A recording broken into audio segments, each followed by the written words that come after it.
Iya, bukan untuk menakut-nakuti nih lagi nanti saya disemprot netizen ini. Tapi Anda harus tahu juga bahwa ada varian baru COVID yang saat ini sudah beredar harus diantisipasi, Arcturus dan Kranken. Nah, saya tanya langsung kepada Dr. Diki Budiman. Nah, dua virus ini sebenarnya eksistensinya seperti apa sih dunia bahkan juga Indonesia, Pak Diki? Pak Diki Budiman.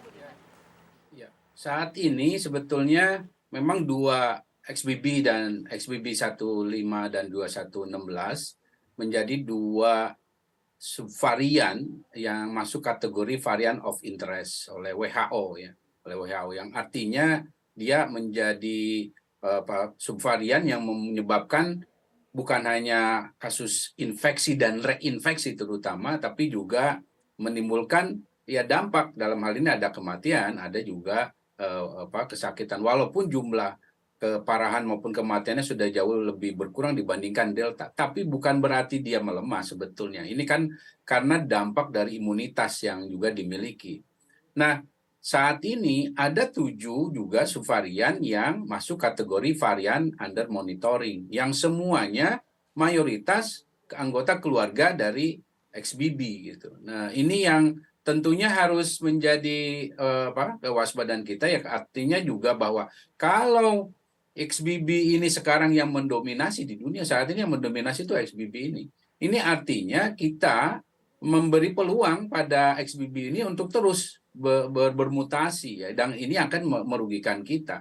Nah, data terakhir per hari ini saat ini ada namanya subvarian namanya FU ya. FU ini yang sekarang mendominasi dan juga mengalahkan keluarga XBB ini, yang ini sekarang dia dominan di China juga di Amerika, yang dua-dua negara ini memiliki genomic surveillance yang sangat bagus ya, termasuk Inggris diantaranya. Nah, ini tentu harus menjadi perhatian kita karena sekali lagi berarti dunia ini, orang-orang di dunia ini termasuk di Indonesia itu sudah mengkondisikan, membiarkan sebagian masyarakat kita ini yang terinfeksi berulang sehingga lahir yang begini. Dan ingat, bicara dampak dari COVID saat ini bukan bicara kematian, keparahan seperti yang sebelum atau 3 tahun, 2 tahun pertama kita, tapi bicara long COVID.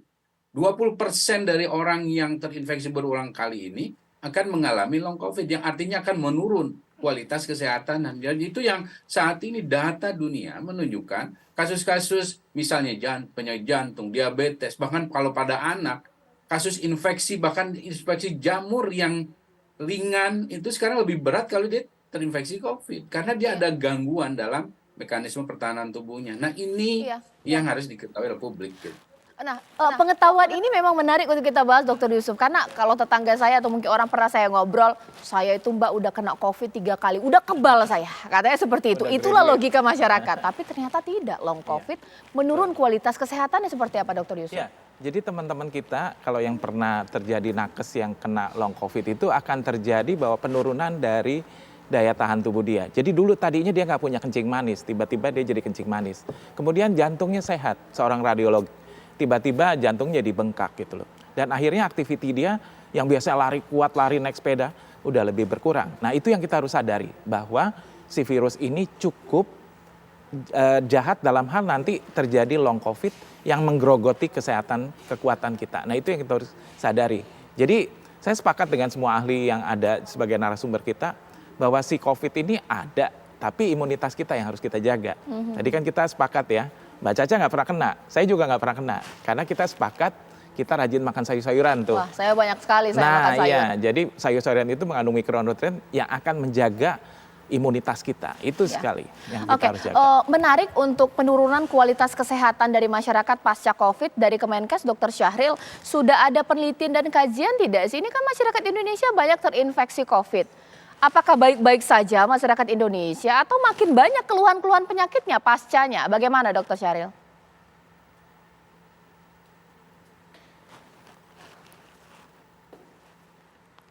Dok, masih di mute, dokter, audionya? Oke, siap. Maaf. Terima kasih. Jadi long COVID yang tadi disebut, memang sudah ada beberapa kajian yang dilakukan oleh terutama oleh Dokter Paru Indonesia ya, atau PDPI, dan juga oleh Kementerian Kesehatan. Memang ada sekitar 30% long COVID itu terjadi. Nah, hanya saja kami menyampaikan bahwa long COVID itu tetap nanti akan kembali dalam arti kata memang dia diperpanjang ya, kemungkinan gejala-gejala ikutan atau gejala-gejala sisa yang terjadi. Sebagai contoh, sesak napasnya kok nggak hilang-hilang gitu ya, kok batuknya nggak hilang-hilang. Atau sebagian yang disampaikan oleh Dr. Yusuf, tadi ada beberapa penyakit yang mungkin timbul. Nah, dalam hal ini itu masih dalam kajian, hanya saja kami ingin menyampaikan bahwa long COVID yang terjadi memang berkaitan dengan kasus-kasus respirasi.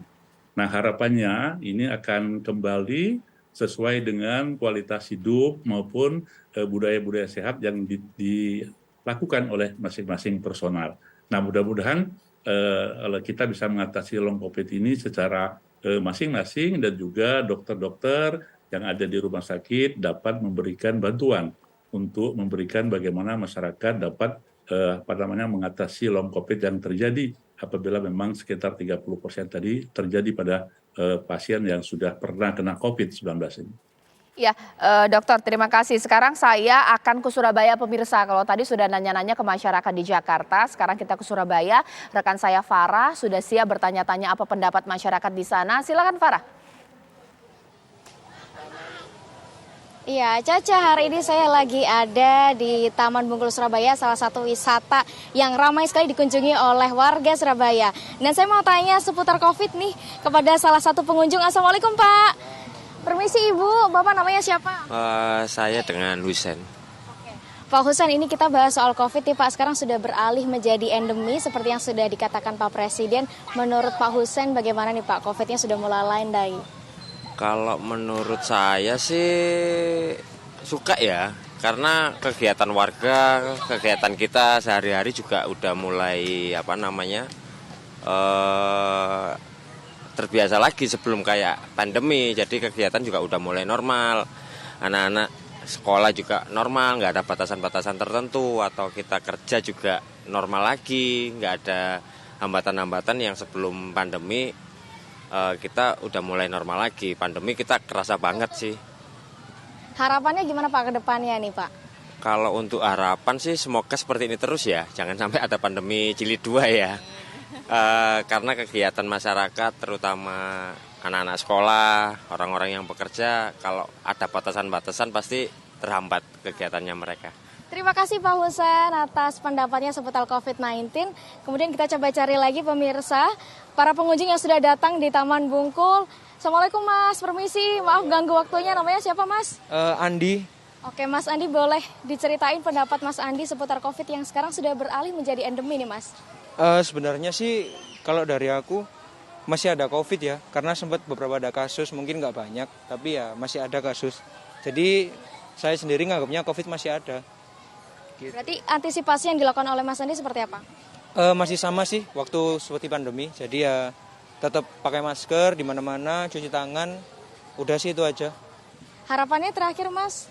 Ya semoga pandeminya cepat berlalu, walaupun orang-orang bilangnya endemi, buktinya masih ada gitu sih. Tetap jaga kesehatan semuanya. Berarti masih jaga kesehatan ya Mas Andi ya. Terima kasih banyak Mas Andi. Nah itu Caca tadi sudah ada beberapa pengunjung yang saya wawancarai seputar COVID-19 yang sekarang sudah mulai menjadi endemi. Ada yang pro, ada juga yang kontra karena masih merasa COVID masih ada. Sementara itu Caca.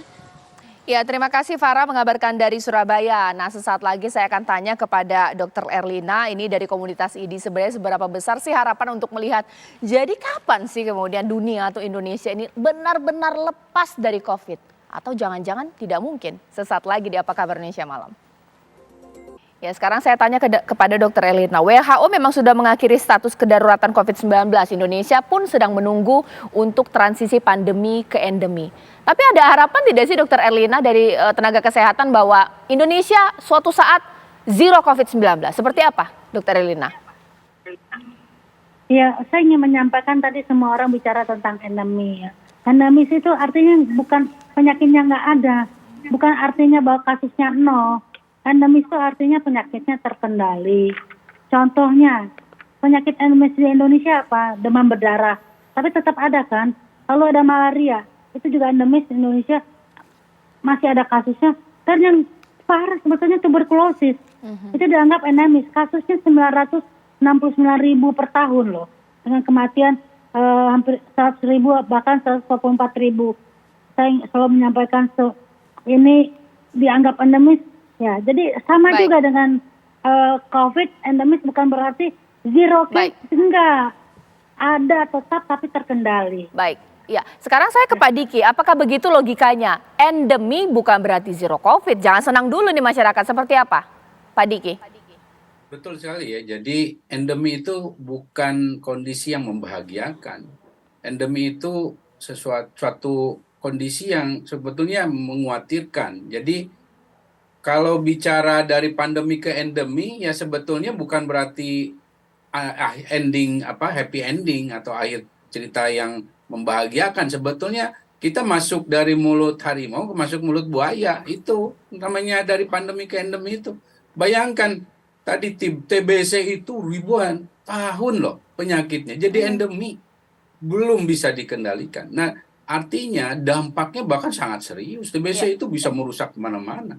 Dan COVID itu sama, kurang lebih seperti halnya TBC. Jadi COVID itu kalau bicara long COVID itu sama seperti HIV positif, kemudian AIDS gitu. Atau bicara misalnya polio terinfeksi kemudian menjadi kelumpuhan. Nah ini yang harus disadari. Jadi bicara endemi jangan diartikan itu adalah satu kondisi yang aman, tidak berbahaya. Itu sangat berbahaya. Makanya yang harus dituju adalah kondisi yang terkendali. Tidak mungkin kalau nol ya, karena ini secara alamiah memang kondisi virus ini akan terus ada. Masalahnya yang bisa diberantas itu kalau dengan ada vaksin yang efektif, obat yang efektif, terus penyakitnya hanya ada di manusia. Sedangkan COVID ini bukan hanya di manusia, tapi juga bisa di hewan, jadi sulit diberantas. Singkat saja mungkin Dr. Syahril, betul ya lepas masker bukan berarti virus berakhir, endemi pun bukan berarti virus berakhir, Dr. Syahril.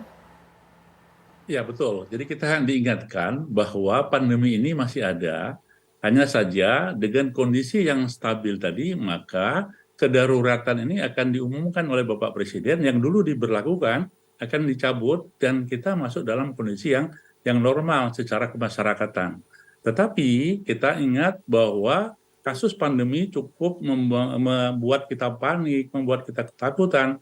Nah harapannya lepas masker itu menjadi kebijakan bagi kita semua, bahwasanya masker itu menjadi kebutuhan budaya hidup.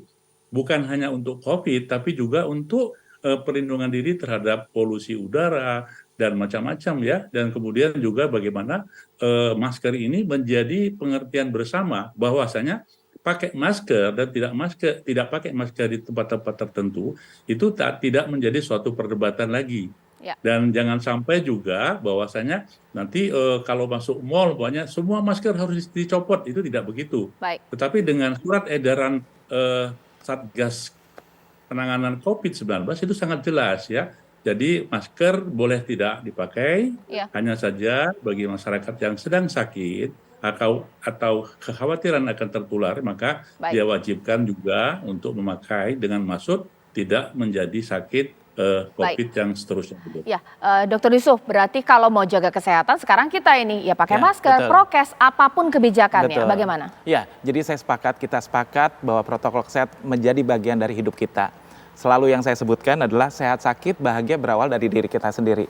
Oleh sebab itu kitalah yang dapat menjaga diri kita dan melindungi diri kita sendiri. Jadi pilihan ada di tangan kita, tapi protokol kesehatan jadi bagian dari hidup kita.